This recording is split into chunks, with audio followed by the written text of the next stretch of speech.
Episode 21 స్వర బేతాళం.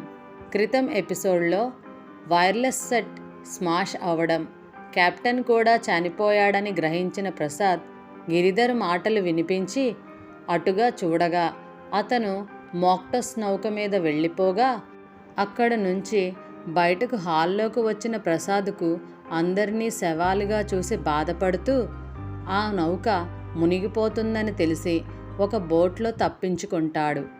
ఆ boat కూడా తుఫాన్కి విరిగిపోవడంతో దుంగను పట్టుకుని కొన్ని రోజులు ప్రయాణించిన ప్రసాద్ అనారోగ్యంతో ఒడ్డున పడి షాక్ తిని మతి చెల్లించి ఇన్ని రోజులు అంతా మర్చిపోయానని చెప్తాడు. గిరిధర్, శివరాం ఒకరే అని తెలిసిన హిమజ సాగర్తో చెప్పాలని అనుకుని బయలుదేరబోగా డాక్టర్ రామకృష్ణ తానేమీ తప్పు చేయలేదని, డాక్టర్గా మరొకరికి హెల్ప్ చేయడమే తప్ప అని చెప్పి పద్మజకు అపకారం జరుగుతుందని తెలియదని, కావాలంటే నువ్వే నీ చేతులతో నన్ను చంపే అంటాడు. ఒక వ్యక్తిని మనం మంచిగా చూస్తే మంచిగా, అనుమానంగా చూస్తే అనుమానాస్పదంగా కనిపిస్తాడని అంటాడు సాగర్. హిమజ ప్రసాద్ చెప్పినదంతా ఒక ఆర్టికల్గా వ్రాసి ఇల్లిస్ట్రేటెడ్ వీక్లీకి పంపాలనుకుని, దానితో పాటు ప్రసాద్ ఫోటో కూడా ఉంటే బాగుంటుందని డాక్టర్ రామకృష్ణ క్లినిక్కి రాగా పోలీసులు అనుమతి ఇవ్వరు. దానికి డాక్టర్ రామకృష్ణ కూడా ఏమీ చేయలేమని అంటాడు. దొంగతనంగా ప్రసాద్ ఫోటో తీద్దామని వెళ్ళిన హిమజకు త్రుటిలో బుల్లెట్ తప్పి అది శివయ్యకు తగిలి రక్తం మొడుగులో కొట్టుకుంటాడు. దానికి హిమజ స్తబ్దురాలై చూస్తూ ఉండిపోతుంది. శివయ్య మరణించాడు. ఆమెకు ఈ విషయం ఇంకా నమ్మబుద్ధి కావడం లేదు. తను కొద్దిలో ప్రమాదం నుంచి తప్పించుకుంది. లేకపోతే తను వెళ్ళవలసిన లోకం అది. తను అతడిని చూడడం వల్ల అతడిని పంపించేశారు ఆ రాక్షసులు. అంబులెన్స్ రావడం, శివయ్యను హాస్పిటల్కు తీసుకెళ్లడం జరిగిపోయింది. పోలీస్ ఇన్స్పెక్టర్కు అసలు విషయం చెప్పకుండా తోటలో ఫోటోలు తీసుకోవడానికి వెళ్ళానని చెప్పింది హిమజ. అక్కడ నుంచి బయటపడడానికి 2 గంటలు పట్టిందామెకు. అలసటగా ఇంటికి తిరిగి వచ్చింది. శివయ్య మరణం ఆమెను దిగ్భ్రాంతిలో ముంచింది. కానీ ఇప్పటి అనుభవాన్ని కూడా పత్రికకు రాసి పంపాలన్న ఆలోచన ఆమెనక్కడ ఆపలేదు. టేబుల్ ముందు కుర్చీలో కూర్చోబోతూ ఉలిక్కి పడింది హిమజ. వెళ్ళేటప్పుడు తను పూర్తి చేసి పిన్ చేసి పెట్టిన కాగితాలు లేవు. తనకి బాగా గుర్తు. అక్కడే పెట్టినట్లు. ఏవైనట్లు? ఎవరు తీస్తారు? తన గదిలోకి రాధ తప్ప మరెవ్వరూ రారు. ఎందుకైనా మంచిదని టేబుల్ సొరుగుల్లో, అల్మరలో కూడా చూసింది. లేదు. ఆగలేక కిందికి వచ్చి రాధను అడిగింది. నేనేం చూడలేదే, అసలటు వెళ్ళందే. పని మనిషి శుభ్రం చేసినట్టు ఉంది, అడుగుదాం పదా అంది రాధ. అవునమ్మా, గదిలో చిందరవందరగా పడుంటే కొన్ని కాగితాలు తుడిచి పారేశాను చెప్పింది పని మనిషి. ఏవి, ఎక్కడున్నాయి చూపించు అడిగింది ఆశగా హిమజ. మున్సిపాలిటీ వ్యాన్ వచ్చింది కదమ్మా, చెత్త అంతా ఎత్తుకుపోయారు చెప్పిందామె. హతాసురాలైపోయింది హిమజ. పొద్దుటే వచ్చి అవి తీసుకెళ్తానన్నాడు రిపోర్టర్. ఢిల్లీ ఫ్లైట్లో వెళ్ళే వాళ్ళెవరితోనో పంపిస్తానని కూడా చెప్పాడు. ఇప్పుడు ఇవ్వలేకపోతే మరో వారం రోజులు ఆలస్యం అవుతుంది. ఏమిటమ్మా, అంత ముఖ్యమైన కాగితాలా అడిగాడు ప్రకాశ్రావు. అవునంకుల్, రేపు ప్రెస్కి వెళ్లాల్సినవి. ఇంకేం మాట్లాడలేక గదిలోకి వెళ్ళిపోయింది. ఎలాగైనా పొద్దుట లోపల రిపోర్ట్ తయారు చేయాలి. ఆలస్యం కావడానికి వీల్లేదు. ఇంట్లో పార్టీ పెట్టుకుని వ్రాసుకుంటూ కూర్చోలేదు. ఇక్కడ నుంచి బయటపడాలి చెప్పకుండా. ఇప్పుడే వస్తానని మళ్ళీ కారు బయటకు తీస్తున్న హిమజను వింతగా చూశారు ప్రకాశ్రావు. ఈ అమ్మాయికి కాస్త పిచ్చి తగిలినట్లుంది అన్నారు పైకే. రైల్వే స్టేషన్ పార్కింగ్లో కారు పార్క్ చేసి ఆటోలో తన ఇంటికి చేరుకుంది హిమజ. తను ఇక్కడికి వచ్చినట్లు ఎవరికీ తెలియకూడదని, ముఖ్యంగా ప్రకాశ్రావు గారికి. తను ఒంటరిగా వచ్చి ఇక్కడున్నట్లు తెలిస్తే ఆయనకు కోపం వస్తుంది. తలుపులు లోపల నుంచి లాక్ చేసి ఇల్లంతా తిరిగి చూసింది. అన్ని తలుపులు కిటికీలు వేసున్నాయని నమ్మకం కలిగాక పై గదిలో కూర్చుంది, కాగితాలు ముందేసుకుని.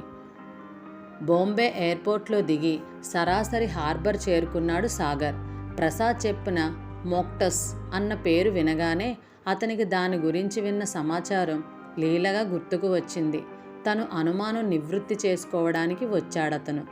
తను ఏ విషయంలో పరిశోధన చేయడానికి బాంబే వెళ్తున్నాడో ఎవరికీ అనుమానం రాకూడదని కొచ్చిన్ అని చెప్పి వచ్చాడక్కడికి. హార్బర్లో తనకు కావలసిన ఫైలు పైకి తీయడానికి 3 గంటలు పట్టింది. 1983 మార్చిలో నైజీరియా నుంచి మలేషియాలోని కిలాంగ్ పోర్టుకి పేలుడు పదార్థాలను తీసుకెళ్లడానికి నియమించబడింది మోక్టస్ అనే నౌక. దాని యజమాని హోవర్డ్ అనే ఆస్ట్రేలియా దేశస్థుడు. దారి మధ్య అరేబియా సముద్రంలో ఇంజిన్ ట్రబుల్ ఇవ్వడంతో పర్మిషన్ తీసుకుని బాంబే పోర్టులో కొన్నాళ్లు ఆపారు దాన్ని. ఇంజిన్ రిపేర్ జరుగుతున్న సమయంలో ఆ నౌకలో స్మగుల్డ్ చేస్తున్న మత్తు పదార్థాలున్నాయన్న వార్త వచ్చింది. కస్టమ్స్ అధికారులు నౌకను అంగుళం విడిచిపెట్టకుండా తనిఖీ చేశారు. ఏమీ దొరకలేదు.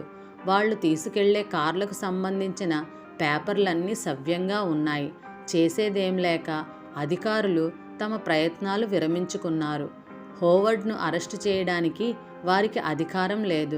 కారణం ఐక్యరాజ్య సమితిచే నియమించబడ్డ ఇంటర్నేషనల్ నార్కోటిక్స్ కంట్రోల్ ట్రీటీ ప్రకారం ప్రపంచ దేశాలన్నీ ఇంటర్నేషనల్ లా ఎన్ఫోర్స్మెంట్ ఏజెన్సీలకు కట్టుబడి ఉండాలి. ఏ వ్యక్తి అయినా మాదక ద్రవ్యాలు దొంగ రవాణా చేస్తున్నట్లు తెలిస్తే ఈ ఏజెన్సీ అతను ఏ దేశంలో ఉన్నాడో అక్కడకు అతన్ని అరెస్టు చేయమని వారెంట్ పంపుతుంది. అది లేకుండా విదేశీయులను అరెస్టు చేయడానికి రూల్ లేదు. హోవర్డ్ బాంబే తాజ్ హోటల్లో జల్సాగా 10 రోజులు గడిపాడు. నౌక రిపేర్ పూర్తి కాగానే ఆ తరువాత అమెరికాలోని న్యూజెర్సీ పోర్టుకు చేరింది. అక్కడ అధికారులు ఆ నౌకను తనిఖీ చేస్తే దాదాపు $10 కోట్ల విలువగల హాషిష్ దొరికింది. అయితే అది నౌకలోకి ఎప్పుడు చేర్చబడిందో ఎవ్వరికీ తెలియదు. కాకపోతే అది భారతదేశానికి సంబంధించినదని రుజువైంది. భారతదేశంలో హాష్ను కిలో ప్యాకెట్లలో ప్యాక్ చేస్తారు. దాని మీద 10 పైసల నాణెం ముద్ర ఉంటుంది. నార్కోటిక్స్ స్మగ్లింగ్ అమెరికాలో చాలా పెద్ద నేరం. మత్తు పదార్థాలకు అలవాటు పడిపోతున్న వారి సంఖ్య రోజురోజుకీ పెరిగిపోతుండడంతో అక్కడి ప్రభుత్వం ఈ స్మగ్లర్స్ మీద కఠిన చర్యలు తీసుకుంటుంది. హోవర్డ్ అమెరికా పోలీసుల చేతుల్లో చిక్కుకున్నాడు. ఇప్పటికీ ఆ కేసు విషయం తేలలేదు. అది తేలితే తప్ప అతనికి భారతదేశంలో ఉన్న అనుచరులెవరో తెలుసుకోవడం వీలు కాదు. బొంబాయిలోని సిబిఐ ఆఫీస్లో మిగతా సమాచారం దొరికింది సాగర్కు. హోవర్డ్ను అరెస్ట్ చేసి అతని వస్తువులన్నీ స్వాధీనం చేసుకున్నప్పుడు అమెరికా పోలీసులకు అతని దగ్గర ఒక కవరు దొరికింది. అందులో భారతదేశ రక్షణకు సంబంధించిన సమాచారం ఉంది.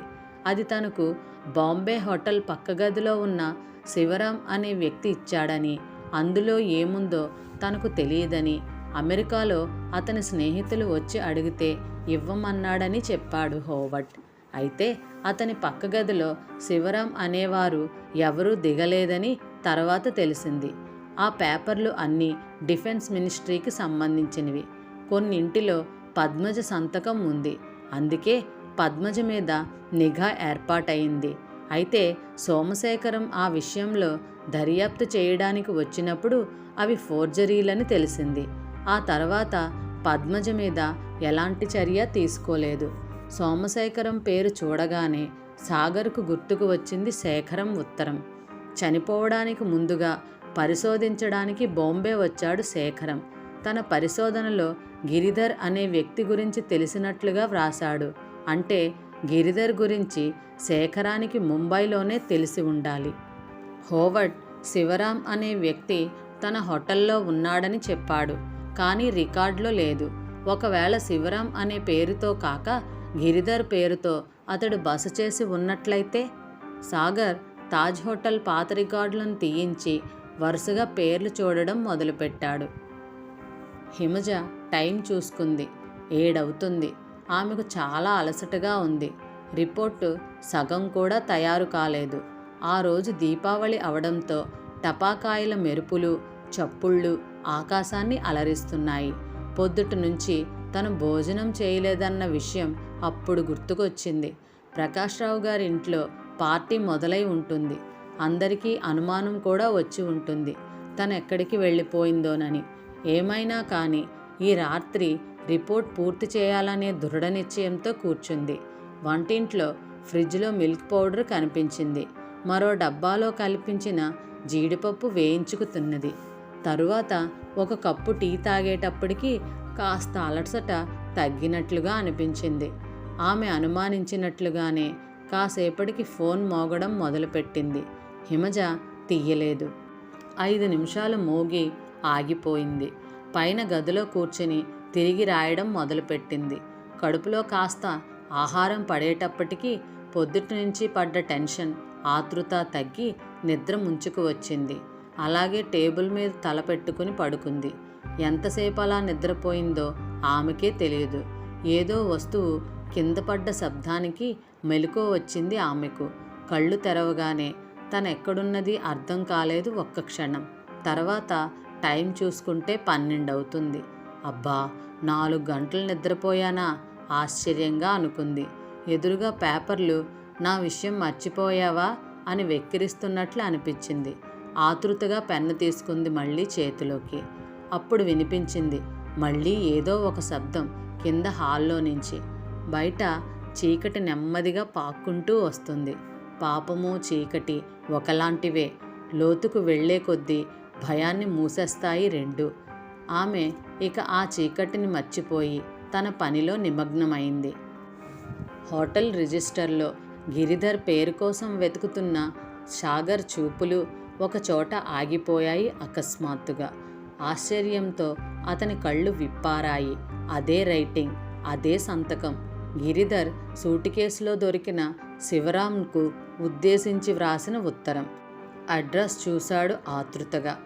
6-1-108H. అప్రయత్నంగా అతని నోటి నుంచి మై గాడ్ అన్న మాట వెలువడింది. సేట్ సుందర్లాల్ను అరెస్ట్ చేసిన తరువాత అతన్ని ఇంటరాగేట్ చేసినప్పుడు చెప్పాడు.